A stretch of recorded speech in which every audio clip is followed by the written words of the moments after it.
ଆଜି ଆମ ଘରେ ପଣସ ଆଉ ଅଣ୍ଡା ତରକାରୀ ହେବ।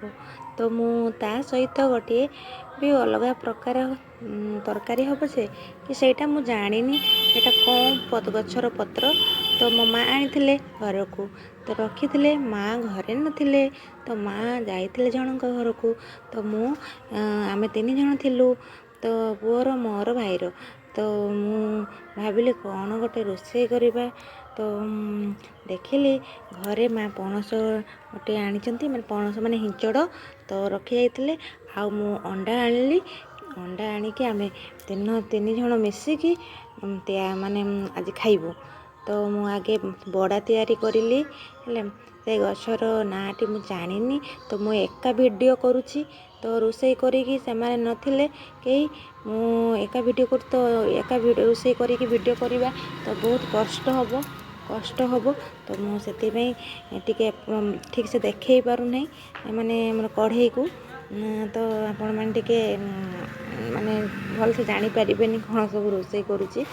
ତ ଦେଖନ୍ତୁ, ତଥାପି ମୁଁ ଦେଖିବା ପାଇଁ ଚେଷ୍ଟା କରୁଛି ମୋର ମାନେ କଢ଼େଇକୁ ତରକାରୀରେ କ'ଣ ସବୁ ହେଉଛି ରୋଷେଇଟା। ଦେଖନ୍ତୁ, ମୁଁ ଏବେ ଏଇଟା ସବୁ କଟାକଟି କରିକି ରଖିଛି ମସଲା ବାଟିକି।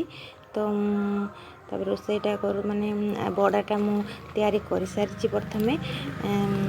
ଏବେ ମୁଁ ମାନେ ପଣସ ମାନେ ହିଞ୍ଚଡ଼କୁ ତାକୁ ଟିକେ ଫ୍ରାଏ କରିଛି, ମାନେ ଭାଜି ଆଣିଛି। ଆଳୁ ସବୁ ସିଝେଇ ଆଣିଛି। ଆଉ ରୋଷେଇ ତ ମାନେ ମୋତେ ସତର କଥା ହେଉଛି, ମୋତେ ମାନେ ଚୁଲିରେ ରୋଷେଇ କରିବାକୁ ବହୁତ ଭଲ ଲାଗେ। ତ ମୁଁ ଗ୍ୟାସ୍ ଅପେକ୍ଷା ଆମେ ଘରେ ଅଧିକାଂଶ ଦିନ ଗ୍ୟାସ୍ରେ ରୋଷେଇ କରୁ, କିନ୍ତୁ ମନେ ଆମର ତ ଅସୁବିଧା ଅଛି ଟିକେ, ତ ପ୍ରୋବ୍ଲେମ୍। ସେଥିପାଇଁ ମୁଁ ଚୁଲିରେ ତିଆରି କରିପାରେ ନାହିଁ। ତ ମୁଁ କିନ୍ତୁ ମନେ ବହୁତ ଚୁଲିରେ ରୋଷେଇ କରିବାକୁ ପସନ୍ଦ କରେ। ତ ଯେତେବେଳେ ମୁଁ ଚୁଲି ଦେଖେନା, ମୁଁ ଚୁଲିରେ ରୋଷେଇ କରିବା ପାଇଁ ଆଗେ ଆସି ବସିଯାଏ। ଆଜି ବି ମୁଁ ସୁଯୋଗ ପାଇଛି ଚୁଲିରେ ରୋଷେଇ କରିବା ପାଇଁ, ତ ମନ ବହୁତ ଖୁସି ଲାଗୁଛି। ଦେଖନ୍ତୁ, ଏପଟ ଅପରିଷ୍କାର ସବୁ ହେଇପଡ଼ିଥିଲା, ସବୁ ଅଣ୍ଡା ଖୋଳପା, ତ ସବୁ ତାକୁ ଫୋପାଡ଼ି ଦେବା। ସେପଟ ସଫା କରିଦେଉଛି, କାହିଁକିନା ମୋତେ ଟିକେ ସଫା ସୁତୁରାରେ ମାନେ ରୋଷେଇ କରିବାକୁ ଭଲ ଲାଗେ। ତ ମୁଁ ସମସ୍ତଙ୍କୁ ଭଲ ଲାଗୁଥିବ, କିନ୍ତୁ ସମସ୍ତେ ସଫା ରହିବା ଭଲ। କାହିଁକିନା ଆମେ ସବୁ ଖାଇବା ଜିନିଷକୁ କେବେ ଅପରିଷ୍କାର କରିବାନି। ସବୁ ଜିନିଷକୁ ସଫା ରଖିବା ଭଲ, ଘର ଦୁଆର ପରିଷ୍କାର ରଖିବା ଭଲ। ତ ବିଶେଷ କରି ଯେଉଁଠି ରୋଷେଇ କରିବା ସେଇଠି ତ ପୁରା ସଫା ରଖିବା ଉଚିତ। ତ ଏଇଟା ମୁଁ ମାନେ ସଫା କରିବାର ଦେଖେଇ ପାରିବି ଠିକ୍ ସେ। ସାଇଡ଼୍ରେ ସବୁ ଟିକେ ବସିଛି, ତ ସମୟ ନଥିଲା ଆଜି ସଫା କରିବାର ଠିକ୍ ସେ। ତ ମୁଁ ଏକା ଘରେ ଅଛି, ଆଉ ସେଥିପାଇଁ ଭଲସେ ସଫା କରିପାରିନାହିଁ। ତଥାପି ମୁଁ ସଫା କରିଛି। ମୁଁ ଏପଟର ସବୁ ମାନେ କଟାକଟି କରୁଛି, ସେପଟରେ ପୁଣି ସଫା କରିଦେଉଛି। ତ ସେପଟରେ ପୁଣି ରୋଷେଇ କରୁଛି, ସେପଟରେ ଆଉ ଗୋଟେ ହାତରେ ମାନେ ମୋବାଇଲକୁ ଧରିକି ପୁଣି ସଫା କରୁଛି। ତ ଦେଖନ୍ତୁ, ବହୁତ କଷ୍ଟ ହେଉଛି, ସେଥିପାଇଁ ମୋ ମୋବାଇଲ ଠିକ୍ ସେ ଦେଖେଇ ପାରୁନି। ଆପଣମାନେ ଟିକେ ମୋତେ ମାନେ ଭାବିବେ ଯେ କି ଠିକ୍ ସେ ମାନେ ମୋବାଇଲ ଧରି ଜାଣିନି, ଶିଖି ଜାଣିନି, ଖାଲି ଭିଡ଼ିଓ କରୁଛି। ଏଇଟା କହିବେନି ଦୟାକରି ଆପଣମାନେ। ଏଇଠି ସବୁ ପକେଇନି ସବୁ ମସଲା ହେଲେ, ତ ରୋଷେଇ ତ ଖାଲି ଟିକେ ଅଳ୍ପ ଦେଖେଇ ଦେଉଛି ସେମିତି। ତ ଚାଲିଛି ଏବେ କଷାକଷି ଚାଲିଛି, ମାନେ କଷା ମାନେ ଆମର ହିଞ୍ଚଡ଼ କଷା ଚାଲିଛି, ମାନେ ହିଞ୍ଚଡ଼ ନେଇ ମସଲା କଷା ଚାଲିଛି ସବୁ। ଆଉ ଏ ଲଙ୍କା ଗୁଣ୍ଡି ପକେଇଦେଲି, ତାପରେ ଚାଲିଛି। ସବୁ ମସଲା ତ ପଡ଼େ, ଆପଣମାନେ ଜାଣିଛନ୍ତି। ସବୁ ରୋଷେଇ କଲା ହିଞ୍ଚଡ଼ଟା ପୁରା ଚିକେନ୍ ଭଳିଆ ରୋଷେଇ ହୁଏ। ତ ମସଲା ସବୁ ପଡ଼େ ସେଥିରେ, ବହୁତ କିଛି। ତ ବିଭିନ୍ନ ପ୍ରକାର ମାଧ୍ୟମରେ ହୁଏ ତରକାରୀ। ତ କିଏ କେଉଁ ପ୍ରକାର ରୋଷେଇ କରନ୍ତି ମୁଁ ତ ଜାଣିନି। ତ ବିଭିନ୍ନ ପ୍ରକାର ମୋତେ ଯେଉଁଟା ଭଲ ଲାଗେ ମୁଁ ସେଇ ପ୍ରକାର ମାନେ ରୋଷେଇ କରେ। ମାନେ ମୋତେ ଆଜି ଯଦି ଗୋଟିଏ ପ୍ରକାର ରୋଷେଇ କରିଥିବି, କାଲି କିଏ ଭାବିବେ ଆଉ ସେଇ ଜିନିଷକୁ ଆଉ ଗୋଟେ ପ୍ରକାରରେ ମାନେ ଭଳିଆ ରୋଷେଇ କରିବି। ତ ସେଇଭଳିଆ ମୁଁ ରୋଷେଇ କରେ। ତ ଆଜି ସେଥିପାଇଁ ଟିକେ ଭାବିଲି ରୋଷେଇ 2ଟା ହେଇଥାନ୍ତା। ତ ମୁଁ ଭାବିଲି ଗୋଟେ ତରକାରୀରେ 2ଟା ଜିନିଷ ପକେଇକି ରୋଷେଇ କରିବି। ତ ହିଞ୍ଚଡ଼ରେ ମୁଁ ଆଜି ଅଣ୍ଡା ପକେଇକି ରୋଷେଇ କରିଛି।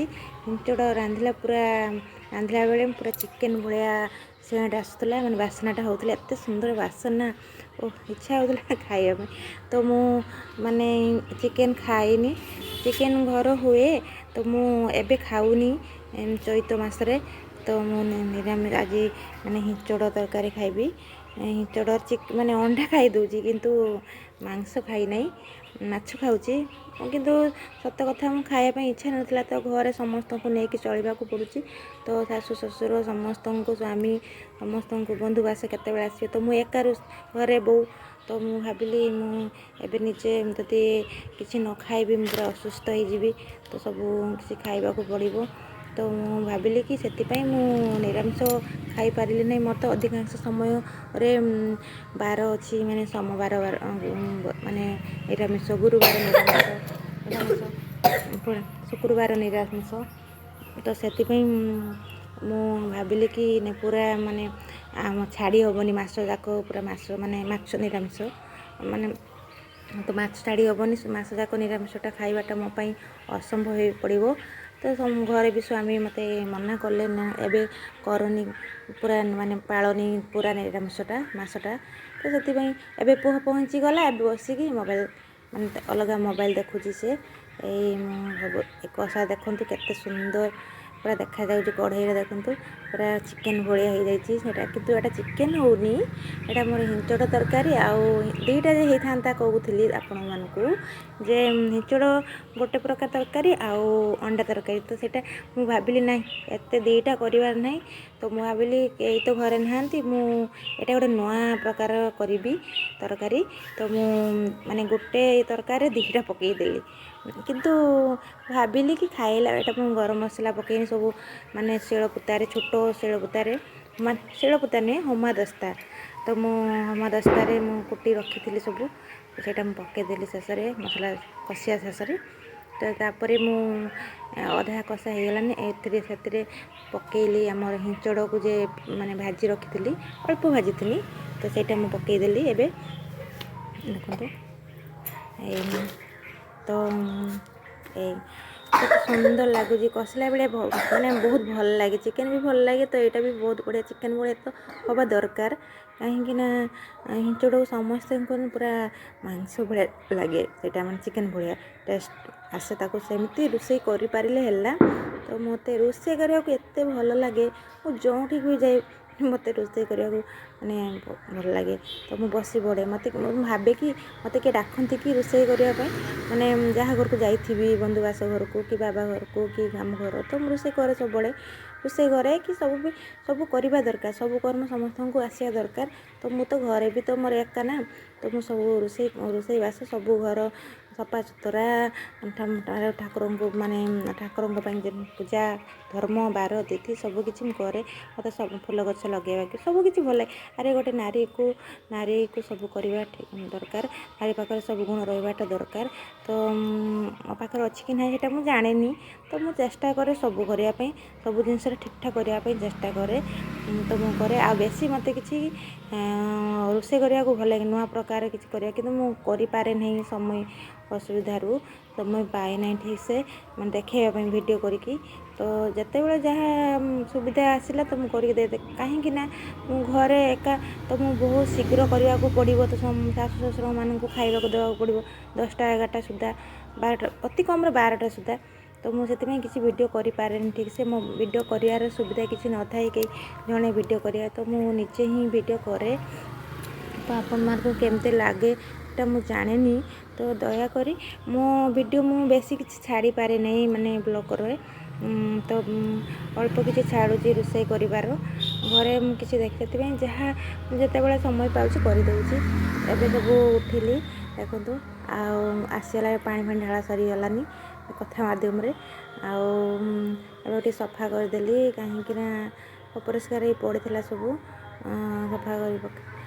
ତାପରେ ଅଣ୍ଡା ଗୁଡ଼ାକ ମାନେ ଏବେ ପାଣି ଢଳା ସରିଲା, ତ ଫୁଟ ଆସିବ ଟିକେ, ସେ ସବୁକିଛିର ଟିକେ ଫୁଟ ଆସିଲେ ଭଲ ଲାଗେ, ମାନେ ପାଣି ରହିଥିବା ତରକାରୀରେ, ମାନେ ଝୋଳ ଭଳିଆ ତରକାରୀରେ ଟିକେ ଫୁଟ ଆସିବ, ତାପରେ ତରକାରୀଟା ମାନେ ବହୁତ ବାସ୍ନା ହେବ, ମାନେ ଫୁଟ ଆସିଲା ପରେ ସେ ଭଲ ଲାଗେ। ତାପରେ ସେ ଅଣ୍ଡା ମାନେ ପକେଇ ନାହିଁ, ତ ପଡ଼ିନାହିଁ, ସେଠି ଅଣ୍ଡା ପଡ଼ିନାହିଁ ତରକାରୀରେ। ଏଇଟା ଅଣ୍ଡାଟା ଏତେବେଳେ ହିଁ ମୁଁ ଭାବିଲି କି, ମାନେ ଯଦି ଭାବିଥିଲି କି 2ଟା ତରକାରୀ କରିବି, କିନ୍ତୁ ଏବେ ଭାବିଲି ନାହିଁ, ଯେମିତି ଦେଖିଲି ହିଞ୍ଚଡ଼ଟା ପୁରା ଚିକେନ୍ ଭଳିଆ ହୋଇଯାଇଛି, ତ ମୁଁ ଭାବିଲି କି ଅଣ୍ଡାଟା ପୁଣି ରୋଷେଇ କରିବି, ନାଇଁ ବହୁତ ସମୟ ହେଇଯିବ ତ ଟାଇମ୍ ବି ହେଇଗଲାଣି। ତ ଭାବିଲି କି ନାଇଁ ସେଥିରେ ପକେଇଦେବି, ମାନେ ଆମର ହିଞ୍ଚଡ଼ ତରକାରୀରେ। ତ ମୁଁ ହିଞ୍ଚଡ଼ ତରକାରୀରେ ଅଣ୍ଡାଟା ପକାଇଦେବି। ତ ଶେଷରେ ମୋ ଭିଡ଼ିଓଟା ବହୁତ ଲଙ୍ଗ ହେଇଗଲାନି, ପକେଇବାର ଦେଖେଇ ପାରିବି ନାହିଁ ଆପଣଙ୍କୁ।